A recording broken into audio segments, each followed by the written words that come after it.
இந்த படம். இன்னொன்று இந்த பாட்டுக்கு பார்த்தீங்கன்னா இப்போ வந்து சமீபத்தில் பாடலாசிரியர்கள் பாடலினுடைய வார்த்தையிலிருந்து நீங்கள் தலைப்பு எடுக்கிறீங்க அப்படிங்கிறதெல்லாம் கூட சர்ச்சையாது. இப்போ அப்படி பார்க்க போனால் உமாபதி மீது நான் வழக்கு போடுவேன். அது ஒரு வித்தியாசமான படம் என்று பார்த்தா அதுக்கப்புறம் நம்ம இப்போ சமீபத்தில் நம்ம 12B வந்து ரன்லோலா ரன் படத்தினுடைய இதுன்னு சொல்லுவாங்க. இப்படி நடந்திருந்தால், அப்படி நடக்காமல் இருந்தால், 12B பஸ்ஸில் அவர் ஏறி இருந்தார், எல்லாம் ஏறாமல் இருந்தால் என்ன நடந்திருக்கும் அப்படிங்கிறத வித்தியாசமான கோணத்தில் படமாக்கினார்கள் ஒரு பக்கம். அது மாதிரி ஏராளமான உலக படங்கள் பார்த்தீங்கன்னா வித்தியாசமான சிந்தனைகளோட இயங்குவதை நாம் பார்த்துருக்கிறோம். அப்படி ஒரு படமாக இந்த படத்தில் 13 குரல்கள் நடித்திருக்கின்றன, 13 உடல்கள் நடித்திருக்கின்றன, 13 உணர்ச்சிகள் நடித்திருக்கின்றன. ஆனால் அவர்களது முகங்கள் மட்டும் வெளியே தெரியவில்லை என்பது ஒரு வித்தியாசமான இந்த படத்தினுடைய தனிப்பட்ட முகவரி என்று நான் நினைக்கிறேன். இந்த படத்தினுடைய முகவரியே அதற்கு முகமே இல்லை என்பதுதான். அதே போல இயக்குனர் கருஞ்சட்டைக்காரர் கிருஷ்ணவேல் அவர்களுக்கும் என்னுடைய வாழ்த்துக்களை தெரிவித்துக் கொள்கிறேன். இதில் வந்து உமாபதி வந்து எவ்வளவு உழைத்தார் என்று நான் பார்க்கிறேன். அந்த படத்தை ரொம்ப அழகாக ஒரு தயாரிப்பாளராக ஒரு மிகச்சிறந்த படத்தை கொண்டு வர வேண்டும் என்பதற்காக எவ்வளவு உழைத்தார் என்பதை நான் கண்கூடாக பார்த்தேன். அவ்வளவு அழகான உழைப்பு மிகச்சிறப்பாக அந்த பாடலின் அந்த காட்சி பதிவிலே தெரிவதை நான் உணர்ந்தேன். அவ்வளோ அழகான ஒரு காட்சிப்படுத்தி இருக்கிறார். பாடலை கேட்க ரொம்ப சுகமாக இருக்கிறது. அவருக்கு என்னுடைய நன்றிகளை நான் இந்த நேரத்தில் தெரிவித்துக் கொள்கிறேன். பாக்யராஜ் சார் வந்து இங்கே சொன்னார், என்ன டைரக்டரே பார்க்காம பாட்டு எழுதிட்டீங்களா அப்படின்னு. இது இப்போ இல்லை, 10 வருஷத்துக்கு முன்னாடியே மாறிடுச்சு. சுந்தர்சி சார்லாம் அங்கேருந்து எனக்கு அஜர்பைஜானில் இருக்கிறேன் 3 டூயட்டை பார்சல் அனுப்பிச்சிருங்க பாரு. அழகாக டியூன் 2 டூயட்டு ஒரு இந்த மாதிரியான சாங்கு நீங்கள் எழுதி அனுப்பிச்சிருங்கன்னு சொன்னார்னா டியூனை வாங்கி அழகாக எழுதி அனுப்பிச்சா அவர் என்ன ஏது சின்ன கரெக்ஷன் இருந்ததுன்னா ஃபோன்லேயே சொல்லிடுவோம். இடையில் ஜூம் மீட்டிங்லலாம் நாங்கள் கம்போஸ் பண்ணியிருக்கோம். நிறைய பாடல்கள் வந்து டைரக்டர் ஒரு நாட்டில் இருப்பார், இசையமைப்பாளர் ஒரு நாட்டில் இருப்பார், நாம் ஒரு இடத்துல இருப்போம். 3 பேர் ஜூம் மீட்டிங்கில் எல்லாம் கம்போசிங் நடக்கிற சூழல்கள் எல்லாம் ரொம்ப முன்னாடியே வந்துருச்சு. நம்ம ஏறக்குறைய அந்த கொரோனா காலகட்டத்தில் நாம் வந்து அந்த கிளாசிக்கல் வழியை விட்டு இன்னொரு இடத்துக்கு ஒரு மாடர்ன் உலகத்தை நோக்கி நாம் வந்து விட்டோம் முழுக்க. அப்போ வந்து என்ன இன்றைக்கி இருக்கிற டெக்னாலஜி அது நம்மளுடைய நேரத்தை அது வந்து குறைக்குது. வாட்ஸ்அப்பில் டியூன் அனுப்பிச்சிட முடியும், வாட்ஸ்அப்பில் டியூனை கேட்டுடலாம். ஏதேனும் சந்தேகம் இருந்தால் இசையமைப்பாளரையோ இயக்குனரையோ அழைத்து கேட்க முடியும். எல்லாமே வந்து ரொம்ப சர்வசாதாரணமாச்சு. நான் ஆரம்பத்தில் பாட்டு எழுதும்போது பார்த்தீங்கன்னா நீ வருவாயனா வானத்தை போல படங்களுக்கெல்லாம் பாடல் எழுதுகிற ஆரம்ப காலத்தில் பார்த்தீங்கன்னா நான் வந்து ஒரு நோட்டு பேப்பரில் உட்காந்து எழுதிட்டு இருப்பேன். நடுவில் ஒரு வரி தப்பாச்சுன்னா இப்படி அதை அடிச்சுட்டு எழுதுனா நல்லா இருக்காதுன்னு அந்த தாளை முழுக்கவும் கிழித்து விட்டு திரும்ப அதை படி எடுத்து கொடுப்போம் ஒரு காலத்தில். இப்போ வந்து தாள்கள்லேயே எழுதுவது போயிடுச்சு. நேராக கம்ப்யூட்டரில் எழுதுகிறோம், நம்ம லேப்டாப்பில் எழுதுகிறோம், அல்லனா ஐபேடில் எழுதுகிற ஒரு சூழல் வந்துருச்சு. திடீர்னு ஒரு சின்ன தவறு வந்தது என்றால் கட் அண்ட் பேஸ்ட் இதை எடுத்து அங்கே போட்டு அழகாக அந்த பாடலை உடனே கொடுத்து விடும். நேர விரயத்தை தவிர்க்க முடியும். பிரபுதேவா மாஸ்டர் ஒரு முறை ஒரு படத்துக்காக எனக்கு வந்து தொலைபேசியில் அழைத்தார், கைபேசியில் அழைத்தார். பொதுவாக பார்த்தீங்கன்னா நான் இரவு முழுக்க பாடல் எழுதிட்டு காலை நேரத்தில் தான் தூங்குவேன். அது ஒரு 5-6 மணிக்கெலாம் தூங்குகிற காலம் பெரும்பாலும் இருக்கும். அப்போ 11 மணி வரைக்கும் தூங்கிட்டு இருப்பேன். அவர் ஒரு 7-8:30 மணிக்கு எனக்கு ஒரு நாள் தொலைபேசியில் அழைக்கிறார். அது சொல்லுங்கள் மாஸ்டர் எப்படி இருக்கீங்க நல்லா. அப்போ அவர் கதை சொல்கிறார். நான் இந்த கதை சொல்கிறேன் அப்படின்னு சொல்லிட்டு ஏறக்குறைய அரை மணி நேரம் கதை சொல்கிறார். கதை சொல்லி இந்த சூழலுக்கு ஒரு பாடல் எழுதுங்கள்னாரு. அப்படி இருந்துட்டு அந்த தான் தூக்குன அப்புறம் நீங்கள் யார் பேசுறது அப்படின்னு அவருக்கு வந்த கோபம் பார்க்கவே அவர் ஒன்று விவேகா என்ன சொல்கிறீங்க, நான் பிரபுதேவா மாஸ்டர் பேசுகிறேன் அப்படின்னாரு. மாஸ்டர் சாரி மாஸ்டர், நான் நைட்டு ஃபுல்லாக பாட்டு எழுதிட்டு இப்போ தான் தூங்கிட்டு இருந்தேன், நீங்கள் பேசுன்னு கேட்கும். ஐயோ நீங்கள் தூங்குங்க, தூங்கி எழுந்து வந்துட்டு எனக்கு அப்புறம் ஃப்ரீயாக கால் பண்ணுங்கள் அப்படின்னாரு. அதுக்கு பிறகு அவருக்கு நான் தூங்கி எழுந்து மதியமாக தொலைபேசியில் அழைத்து அப்புறம் கதையை முழுக்க நான் கேட்டு அந்த படத்திலே பாடல் எழுதினேன். வெடி என்கிற படத்தில் சில பேர் பார்த்தீங்கன்னா ரொம்ப வித்தியாசமாக இருப்பான். அவன் ஒரு டெம்ப்ளேட் ஒன்று வச்சுருப்பான். நயன்தாராவை பற்றி ஒரு செய்தி வருது அல்லது ஒரு கீர்த்தி சுரேஷ் அவர்களை பற்றி ஒரு செய்தி வருது அப்படின்னா உடனே வேசி ஊடகமே இதுதான் முக்கியமான செய்தியா அப்படின்னு கீழே கமெண்ட் எழுதுறான். ஐயோ இவர் அரிஸ்டாட்டிலும் சாக்ரட்டிஸும் சேர்ந்த கலவை போல் இருக்கு, பெரிய சித்தாந்தத்தெல்லாம் பற்றி எதிர்பார்த்துக்கிட்டு இருக்காரு போல் இருக்கு. அவர் டைம் லைனில் போய் பார்த்தா தொடுகுறி சாஸ்திரத்தை எப்படி பார்ப்பது அப்படியா இருக்கும். இது மாதிரி அவலங்கள் எல்லாம் இருக்கும். அதில் எனக்கு ரொம்ப இந்த கமெண்ட்டில் வந்து மிகப்பெரிய அழகுகள்லாம் நடக்கும். ஒரு ஒரு ஒரு ஒரு நபர் ஒருத்தர் கேட்டிருந்தார், என்னென்னா அம்பேத்கரை வந்து நீங்கள் வந்து டாக்டர் அம்பேத்கர்னு எப்படி சொல்லணும், அவர்னா எம்பிபிஎஸ் படித்தாரா, எங்கள் கட்சியை சேர்ந்த தலைவர் எம்பிபிஎஸ் படித்தார், அவரை டாக்டர் இது டாக்டர் அது என்று அழைப்பதிலே ஒரு நியாயம் இருக்கிறது. ஆனால் இவர் எம்பிபிஎஸ் படித்தாரா, டாக்டர் அம்பேத்கர்னு எதற்கு நீங்கள் அழைக்கிறீர்கள்னு ஒருத்தன் கீழே கமெண்ட் எழுதியிருக்கான். அவனுக்கு இருந்த அந்த அறிவோடு அவன் எழுதியிருக்கிறான். அதுக்கு இன்னொருத்தர் கீழே அதுக்கு சப் கமெண்ட் எழுதியிருக்காரு. அதுக்கு பக்கத்தில், தம்பி அம்பேத்கர் டாக்டர் தான், உங்கள் டாக்டர் மனித நோய்க்கு ஊசி போடுகிறவர், அம்பேத்கர் என்கிற டாக்டர் இந்த சமூகத்தில் இருக்கிற நோய்க்கு ஊசி போடுகிறவர்னு போட்டான். எவ்வளோ பெரிய சிந்தனை பாருங்கள். ரொம்ப சர்வசாதாரணமாக ஒரு கமெண்ட்டில் ஒருத்தன் அதை எழுதுறான். இந்த படம். இன்னொன்று, இந்த பாட்டுக்கு பார்த்தீங்கன்னா இப்போ சமீபத்தில் பாடலாசிரியர்கள் பாடலினுடைய வார்த்தையிலிருந்து நீங்கள் தலைப்பு எடுக்கிறீங்க அப்படிங்கிறதெல்லாம் கூட சர்ச்சையாது. இப்போது அப்படி பார்க்க போனால் உமாபதி மீது நான் வழக்கு போட வேண்டாம். ஏன்னா சொல்கிறியா மாமா சொல்கிறியா, பாட்டிலேருந்து தான் அவர் இந்த தலைப்பை எடுத்திருக்கிறார் என்று நான் அறிகிறேன். அந்த வகையில் இந்த பாட்டு படம் மிகப்பெரிய வெற்றி அடைய வேண்டும் என்று வாழ்த்தி விடைபெறுகிறேன். நன்றி, வணக்கம். எங்களுடைய அழைப்பை ஏற்று இங்கு கூடியிருக்கும் பத்திரிகை உலக நண்பர்கள் மற்றும் எங்களுடைய அழைப்பை ஏற்று இங்கு வந்திருந்த என்னுடைய குடும்ப நண்பர்னு சொல்ல முடியாத, ஒரு குருன்னு சொல்ல முடியாத, அவர் எப்படி சொல்கிறதுனே எனக்கு தெரியல. அவர் திரைத்துறையில் நிறையா பாக்யராஜ் சார்ட்ட அவர் ஒரு சின்ன வயசில் பிரமிச்சு அவருடைய படங்களை பார்த்தது வேறு. அதற்கப்புறம் பின்னால் பத்திரிகையாளர் ஆனதுக்கப்புறம் அவருடைய நட்பு. என்னுடைய முதல் புத்தகத்தை சந்திரபாபு நாயுடு வெளியிட்டார் முதலமைச்சராக இருக்கும்போது. ஒரு 2004 அந்த புக்கு ரிலீஸ் ஆச்சு. அதில் பெரிய லாஸ் ஆச்சு. அது அப்புறம் 2வது புக்கை ரிலீஸ் பண்ணி வச்சவர் பாக்யராஜ் சார் தான். அது பாலுமகேந்திரா சார் என் மீது கொண்டிருந்த மிகுந்த அன்பு. அவர் ரொம்ப ரொம்ப க்ளோஸ் எனக்கு. அதுவும் ஒரு சண்டையில் தான், அவர் பத்திரிகையாளனா ஒரு சண்டையில் தான் அவரோட மிகப்பெரிய பாதியில் அந்த ஃபங்க்ஷனில் எந்திரிச்சு போயிட்டார் பாலுமகேந்திரா சார். அதுக்கப்புறம் அவரோட நட்பு கிடச்சி அப்புறம் கடைசியில் ஒரு தகப்பன் ஸ்தானத்தில் பழகி கொண்டிருந்தார். அவர் தான் அந்த புக்கை ரிலீஸ் பண்ணக்கூடிய ஒரு சூழலில் அவருக்கு உடல்நிலை சரியில்லாமல் போயிடுச்சு. ரொம்ப சீரியஸாக அப்போது அட்மிட் ஆகிட்டார். அதுக்காக அந்த புஸ்தக விழா, என்னடா முதல் புஸ்தகம் டோட்டல் லாஸ், அது ஆங்கிலத்தில் இருந்த கிராண்ட் மாஸ்டர் ஆஃப் பாலிடிக்ஸ் அப்படின்னு சொல்லி ஹைதராபாத்தில் நான் இருக்கும்போது அங்கே ஒரு சேனலோட ஹெட்டாக இருந்தேன், சீஃப் ரிப்போர்ட்டராக இருந்தேன். அப்போ முதல்வரோட ஏற்பட்ட பழக்கம். அதுக்கப்புறம் ஆந்திரா பாலிடிக்ஸை பற்றி, கர்நாடகா பாலிடிக்ஸ், தமிழ்நாடு பாலிடிக்ஸை கம்பேர் பண்ணி எழுதுனா அவர் ரிலீஸ் பண்ணார். ஆனால் ஃபினான்ஷியலாக எனக்கு பெரிய கடன் ஆயிடுச்சு. அதுக்கப்புறம் 10 வருஷம் எதுவுமே எழுதலை. அதுக்கப்புறம் தான் பதிவுகள்னு எழுதி அப்புறம் அதுவும் பாலுமகேந்திரா சாருக்கு உடம்பு சரியில்லாமல் போயிடுச்சு. சரி, அப்போ அவர் சொன்னார், அப்போ உங்களுக்கு யார் பிடிக்கும், என்னால் ராணிப்பேட்டை வரைக்கும் ரிலீஸ் பண்ண முடியாது, என்னோடய உடல்நிலை தான் உங்களுக்கு தெரியும், சென்னைனா கூட நான் வந்துடுவேன், அப்படி வேறு யாராவது நீங்கள் கூப்பிடுங்க, உங்களுக்கு வேறு பிடிக்கும். எனக்கு பாக்யராஜ் சாரை பிடிக்கும், ஆனால் எனக்கு பழக்கம் இல்லையே, தெரியாது, நீங்கள் நேராக போய் பேசுங்க, நான் ஏதாவது சொன்னார்னா நான் ஃபோன் பண்ணுறேன், நான் சொல்கிறேன், என் பேரை சொல்லுங்கள். நான் அதுக்கான அவசியமே இல்லை. அப்போ தான் எனக்கு ஒரு 18-20 வருடங்களுக்கு முன்பு பாக்யராஜ் சார் எனக்கு பழக்கம். 2008 அந்த 7-8 வாக்கில் பழக்கம். அதற்கப்புறம் அவர் மிக நெருக்கமாயிட்டார். நான் போய் வீட்டில் உட்காந்தனால அவங்க மேடம் டென்ஷன் ஆகிடுவாங்க. இவர் எங்கே ஆளை காணா, 1 மணி நேரம் 1.5 மணி நேரமாக பார்த்தா அந்த உமாபதி, ஐயோ அவ்வளோதான் சீன் முடிஞ்சு, நீ ஒரு 10 மணி ஆயிரும்ன்ற மாதிரியான ஒரு நட்பு. அது அவர் பெரிய ஜாம்பவான். அவர்கிட்ட பல கதைகள்லாம் டிஸ்கஸ் பண்ணியிருக்கோம். அவர் எவ்வளோ பெரிய ஆள். ஆனால் என்னை கூப்பிட்டு உட்கார வச்சு திடீர்னு ஒரு 2.5 மணி நேரம் 3 மணி நேரம் ஒரு கதையை முந்தானை முடிச்சோட இன்னொரு வெர்ஷனை சொல்லுவார்.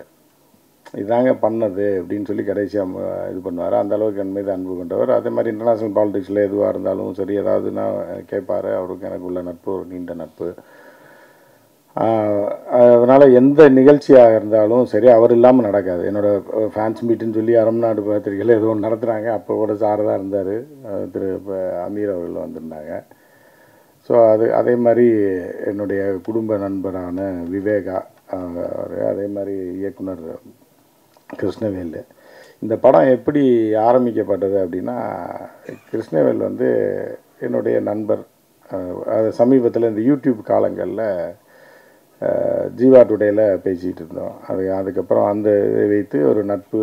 அப்புறம் என் கூட ரொம்ப பழக ஆரம்பித்தார். 2 பேரும் பயங்கர ஃப்ரெண்ட் ஆகிட்டோம். அப்போ என்ன பண்ணார்னா, ஒரு படத்தை தயாரித்து எடுத்து ஃபினிஷ் பண்ணியிருந்தார். அதை பார்க்கணுன்னு ரொம்ப நாளாக சொல்லிகிட்டு இருப்பார். நான் கேஷுவலாக சொல்லுவேன், சரி ஏதோ காமெடி பண்ணுறாரு போல், ஏதோ படம் பண்ணியிருக்காருன்னு சொல்கிறாரு. இது ஆள் இல்லாத படமா, ஆள் இருக்க படத்தையே பார்க்க எவனும் வரமாட்டான், ஹீரோ படமே தொங்கிடுது. இந்த ஒரு பெரிய ஹீரோ இருந்தார், அவர் உலகநாயகனாக ப்ரொமோட் பண்ணாங்க, அதோட அவர் காலி.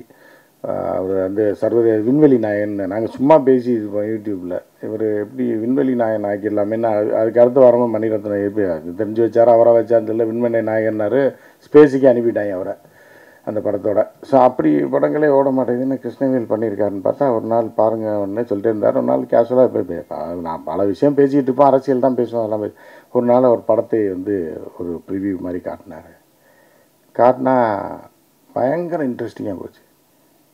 ஏன்னா ஆளே இல்லை, ஒரு கார் மட்டும் போகுது, இன்ட்ரெஸ்டிங் அடி போகுது. சரிண்ணா அப்படி இப்போ பார்த்துக்கிட்டே இருக்கோம். டைம் பார்த்தா 35 நிமிஷம் தாண்டி போயிடுச்சு. என்னடா இவ்வளோ இதாக போகுது, இன்ட்ரெஸ்டிங்காக போகுது அப்படின்னோடனே அது ஒரு கட்டத்தில் அதை ஃபினிஷ் பண்ணிட்டார். அதோட டியூரேஷன் வந்து இதாக இருக்குது. அதுக்கு அடுத்து வந்து அந்த கதை வந்து ரொம்ப அருமையாக செதுக்கியிருப்பார். யாருமே இந்த மாதிரி ஒரு முயற்சி எடுத்ததே கிடையாது. எடுத்து அதை வந்து இன்ட்ரெஸ்டிங்காக வேறு கொண்டு போய் இவ்வளோ தூரம் பண்ணியிருக்காரு. அப்படிங்கும்போது ரொம்ப ஆச்சரியமாக இருந்துச்சு.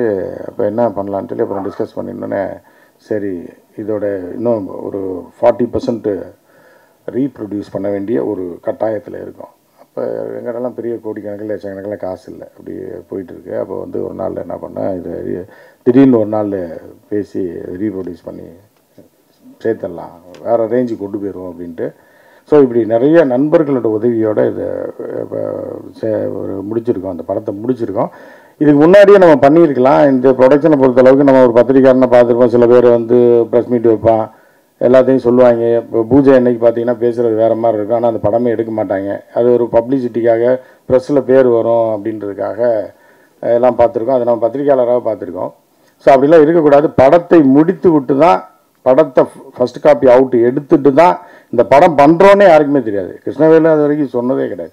அதே மாதிரி இன்னொரு மிகப்பெரிய நன்றியை சொல்லணும் என்னென்னா, மிக வந்து டாப்பில் இருக்கக்கூடிய நீங்கள் இந்த ஓ சொல்கிறியா மாமா, ஓ சொல்கிறியா மாமா பாட்டு வந்து கிழின்னு கிழிச்சிட்டு இருக்கு எல்லா இடத்துலையும். எங்கே போனாலும் அந்த பாட்டு பாடிக்கொண்டு இருக்கிறது. ஸோ அந்த நேரத்தில் வந்து நட்பின் காரணமாக ஒரு சிறிய பட்ஜெட் படத்திற்கு ஒரு பாடலை எழுதி கொடுத்துருக்கிறார் என்னுடைய அருமை சகோதரர். அது மிகப்பெரிய இன்றைக்கி டாப் 3 கவிஞரில் அவர் ஒருத்தர். இன்றைக்கி வந்து பார்த்திங்கன்னா தெலுங்கில் போய் கேட்டிங்களா, கன்னடத்தில் கேட்டிங்கன்னா இவர் பேரை தான் சொல்லுவாங்க. ஸோ அப்படி ஒரு கவிஞர் வந்து என்னென்னா, சொன்ன உடனே வந்து சில காட்சிகளை அவருக்கு காமிச்ச உடனே நான் எழுதி தரேன், ஒன்றும் பிரச்சனை இல்லைன்னாரு. ஏன்னா போட்டிருக்காரு அப்படிங்கும்போது எனக்கு மிகுந்த சந்தோஷம், பெருமை. அதே மாதிரி சாருக்கு நன்றி சொல்லிக்கிறேன். யாருன்னா விவேகா சாருக்கு, டைரக்டர் சார்பிலையும் நன்றி சொல்லிக்கிறேன். இந்த படம் சிறப்பாக வந்திருக்கு அப்படின்னு நாங்கள் நம்புகிறோம். நிச்சயமாக அதை பார்த்தவர்களும் இது பண்ணுறாங்க. பாக்யராஜ் சாரும் பார்த்தார் படத்தை, ஒரு மினி தியேட்டரில் பார்த்தாரு. இன்னும் விவேகா அவர்கள் வந்து சில சீன்களை மட்டும்தான் பார்த்தார், பாடல்களை அவருக்கு முன்னாடியே போட்டு காமிச்சோம். இப்படியே ஒரு சிம்பிளாகவே சத்தம் இல்லாமல் நகர்த்தி இந்த படத்தை முடிச்சுட்டு தான் வெளியில் கொண்டு வரணுன்ற இதில் முடிந்து ஃபஸ்ட் காப்பி அவுட் எடுத்து அதை பார்த்து எங்களுக்கு திருப்தியானதுக்கு பிறகு தான், இன்னும் வந்து பத்திரிகை நண்பர்கள் யாருக்குமே வந்து இன்னும் இது போடல, ப்ரிவ்யூ போடல. ப்ரிவ்யூக்கு தான் அவர்களுக்கு சிறப்பாக கொண்டு போய் எல்லாத்தையும் காட்டணும். அவங்க பார்த்துட்டு அவங்க கருத்தை சொல்லுவாங்க, என்னுடைய அருமை சகோதரர்கள். ஸோ அது அடுத்த வாரம் இல்லை ஒரு 10 நாளில் அது நடக்கும். படத்தை முடித்து விட்டு தான் செய்ய வேண்டும் என்பதற்காக தான் இந்த பாடலை இப்போது படத்தை முடித்து விட்டு ரிலீஸ் பண்ணி எல்லாத்துக்கும் தயாராக வச்சுருக்கோம், ப்ளேட்டில் வச்சுருக்கோம். படத்தை இருக்காங்க. நீங்கள் இவ்வளோ நேரம் அமைதி காத்தது மாதிரி இன்னும் சில மணித்துளிகள் அவர்கள் பேச வரைக்கும் நீங்கள் அமைதியாக இருந்தீங்கன்னா நல்லாயிருக்கும். நன்றி, வணக்கம். எப்படி செய்யணும்னு உங்களுக்கு தோணுச்சு அப்படின்னு கேட்டிங்கன்னா, பேசிக்கலாக நான் வந்து ஒரு சர்வைவர்னு தான் எனக்கு ஆங்கிலத்தில் சொல்ல தெரியுது, தமிழில் எப்படின்னு தெரியல. அதாவது எந்த ஒரு சூழ்நிலையிலும் தளராமல் அந்த இடத்துலேருந்து மேலே வர்றது அப்படின்றது எனக்கு பழகி போன ஒன்று. இந்த 55 வயசில் இது வரை கிட்டத்தட்ட பார்த்திங்கன்னா ஒரு 8 பிஸ்னஸ் ஆரம்பித்து க்ளோஸ் பண்ணியிருக்கேன். சரிங்களா? 2வது பிஸ்னஸ் க்ளோஸ் ஆனவுடனே எல்லோரும் மூடி வச்சு வீட்டுக்கு போயிடுவாங்க. இதுவரை 8 பிஸ்னஸ் பண்ணி க்ளோஸ் பண்ணியிருக்கேன்னு வச்சிங்களேன். கொரோனாவில் க்ளோஸ் பண்ணது 8வது பிஸ்னஸ். அந்த நேரத்தில் ஒரு நண்பர் மூலமாக ஒரு ப்ரொடியூசர் வந்து அவர் பொண்ணை ஹீரோயினாக போட்டு படம் எடுக்கணும்னு சொல்லி கேட்டார். சரின்னு நாங்கள் கதையெல்லாம் எழுதிட்டோம். நம்ம மைனர் சொன்னது தான், கொரோனா டைமில் தான். கதையெல்லாம் எழுதி முடித்த நேரத்தில் ஒரு சில பிரச்சனைகளின் காரணமாக அந்த ப்ரொடியூசர் வந்து நான் வரலன்ட்டார். அப்போது யாரை வச்சு எடுக்கலாம் அப்படின்னு யோசித்தோம். ஒன்று எடுத்தால் நயன்தாரா வச்சு எடுப்போம், இல்லைனா யாருமே வேணாம் விடு அப்படின்னு சொல்லி தான் முடிவு பண்ணி இந்த இடத்துக்கு இப்படி யாருடைய முகத்தையும் காட்டாமல் எடுக்கலாம் அப்படின்னா அதுவே ஒரு புதுமையாக இருக்குமே அப்படின்னு சொல்லி மாற்றினோம். சரி, இயக்குனராக நீங்கள் வந்துட்டீங்க அப்படின்றதெல்லாம் ஓகே. எப்படி வந்தீங்க அப்படின்னா, கிட்டத்தட்ட நம்ம மகாபாரதத்தில் வர ஏகலைவன் மாதிரி தான். ஆனால் எந்த துரோணாச்சாரியாரும் என்கிட்ட வந்து கட்ட விரலாம் கேட்க முடியாது. ஏன்னா எங்கள் தலைவரே சொல்லியிருக்கார், கட்டை விரலை கேட்டால் பட்டை உரியும் அப்படின்னு.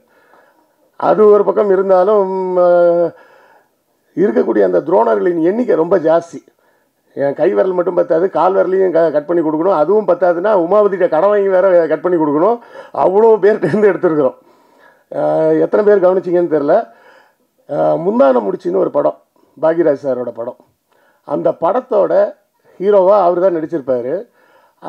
எல்லா படத்துலையும் பார்த்திங்கன்னா ஒவ்வொரு கேரக்டருக்கும் ஒரு பேர் வச்சுருப்பாங்க. அந்த காலத்தில் இதை யாரும் கவனிக்காமையே விட்டுட்டாங்கன்னு தான் நினைக்கிறேன். முந்தான முடிச்சு படத்தில் வந்த பாக்யராஜ் சாரோட கேரக்டரோட பேர் யாராச்சும் சொல்ல முடியுமா? ஏன்னு கேட்டிங்கன்னா அந்த கேரக்டருக்கு அவர் பேரே வைக்கலை. படம் ஃபுல்லாகவே எல்லாரும் அவரை வாத்தியார் வாத்தியார் வாத்தியார்னு தான் கூப்பிடுவாங்க.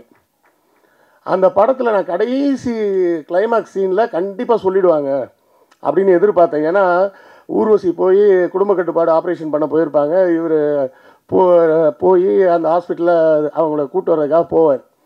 போகிறப்ப அட்லீஸ்ட்டு டாக்டர் வந்து உங்கள் பேர் என்ன அப்படின்னு கேட்பாங்க அப்படின்னு நினச்சேன். அங்கேயும் அந்த இடத்துல ட்ரிக்காக டயலாக் வச்சுருப்பார். நீங்கள் தான் அந்த பொண்ணோட புருஷனா அப்படின்னு தான் அந்த டாக்டர் கேட்பாங்களே தவிர அங்கேயும் பேர் கேட்க மாட்டாங்க. ஸோ அந்த படமும் இதில் ஒரு இன்ஸ்பிரேஷன் இருக்குது. அறிஞர் அண்ணாவோட ஓரிரவு இன்ஸ்பிரேஷன் இருக்குது. கலைஞரின் படங்கள்லேருந்து இன்ஸ்பிரேஷன் இருக்குது. இன்னும் சொல்லப்போனால் பார்த்திபன், அதாவது சொல்கிறேனே, இந்த நான் கற்றுக்கிட்ட துரோணர்கள் அப்படின்னு சொன்னால் என் கை விரல்கள் என் கால் விரல்கள் மட்டும் இல்லாமல் உமாபதியும் கடன் வாங்கி தான் வெட்டி கொடுக்கணும் அப்படின்ற கட்டாயத்தில் இப்படியாக ஒரு வித்தியாசமாக ஒரு படத்தை செய்யணும்னு முடிவு பண்ணோம். இதில் பெண்கள் குறித்து, பெண்கள் பாதுகாப்பு குறித்து, பெண்கள் எதை கண்டு அச்சப்படக்கூடாது அப்படிங்கிறதெல்லாம் குறித்து ஒரு விழிப்புணர்வோடு சேர்த்து கொடுக்குற மாதிரி ஒரு படம் பண்ணணும் அப்படின்னு தான் பிளான் பண்ணி இதை பண்ணியிருக்கிறோம். இது பல படங்களின் தழுவலாகவும் இருக்கலாம், சாயலாகவும் இருக்கலாம், காப்பின்னு கூட சில பேர் சொல்லலாம். ஆனால் கதை வந்து ஃப்ரெஷ்ஷாக தான் இருக்கும். அதுக்கு நான் கேரண்டி. ஸோ இந்த படம் கண்டிப்பாக பேசப்படும்னு நம்புகிறோம்.